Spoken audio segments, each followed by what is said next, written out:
सतीश उर्फ खोक्या भोसलेला 6 दिवसांची पोलीस कोठडी सुनावण्यात आली आहे। बीडमधील तरुणाला अमानुष मारहाण आणि प्राण्यांची शिकार प्रकरणामध्ये त्याला अटक करण्यात आली आहे। दुसरीकडे वन विभागाने पाडलेल्या खोक्याच्या घराची अज्ञातांकडून जाळपोळ करण्यात आली।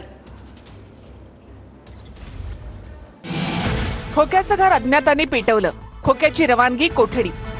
खोक्या भोसलेला न्यायालयानं 7 दिवसांची पोलीस कोठडी सुनावली।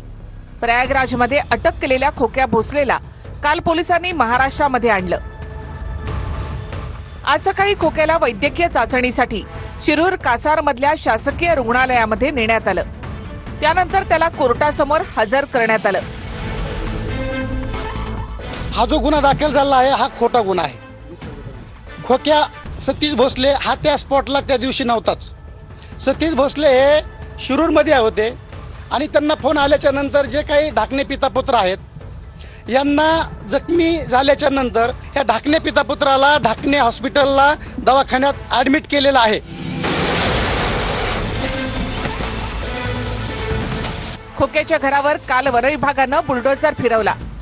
वन विभागाच्या हद्दीमध्ये खोक्यानं हे घर बांधलं होतं। वन विभागानं पाडलेलं खोक्याचं घर अज्ञातांनी पेटवूनही दिलं। सायरा मला माहित नाही कोण तोंडा बांधलेले होते सर। 20-25 जण होते सर। किती लोक आले? 20-25 जण होते सर।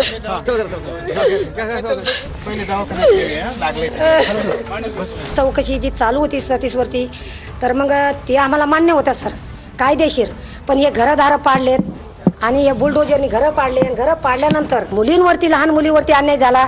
शेळा, गाई, करडं, बदका, सन्नात मुर्ग्या अशा जी प्राणी पाळलेले होते त्या प्राणीवर जो अन्याय झालेला आहे सर, तर ह्यो आम्ही तर नाही पण सरकारने याला कधीच माफ करू नये। खूप चांगले होते ते, कधी वाईट काम केले नाही। आम्ही इथं सांगतो की कधीच वाईट काम केले नाही, आमच्या नजरेत कधीच वाईट दिसले नाही। ते का आम्हाला एवढाच भीव आहे की आमच्यावर पण हे कधी ना कधी होऊ शकतं काहीतरी। ते गुंडे जे आले होते, गाव गुंडे, फक्त त्यांना अटक करावा आणि आमची नम्र विनंती एवढीच आहे की आम्हाला न्याय मिळवून द्या। 15 ते 20 जणांनी यावेळी मारहाण केल्याचा दावा खोक्याच्या कुटुंबियांनी केलाय।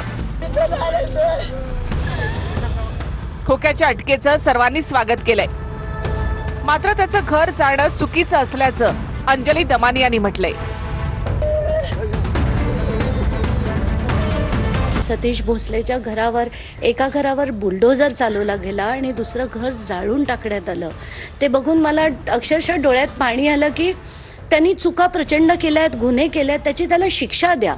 पण घरच्यांनी काय वाईट केलं, त्याच्या बायकोनी, मुलांनी, त्यांचं काय त्याच्यात हे आहे, त्याचं हे जे बुलडोज केलं मला बिलकुल आवडलं नाही आहे, बिलकुल म्हणजे बिलकुल नाही। आउट ऑफ कोर्ट सजा देणं ही नवीन जी पद्धत सुरू झाली आहे ही महाराष्ट्राला घातक आहे। एखाद्याने खून केला म्हणून जाऊन त्याच्या घरच्यांचे खून करायचे असा जर कायदा आपण प्रस्थापित करणार असो तर हा जंगलराज होईल।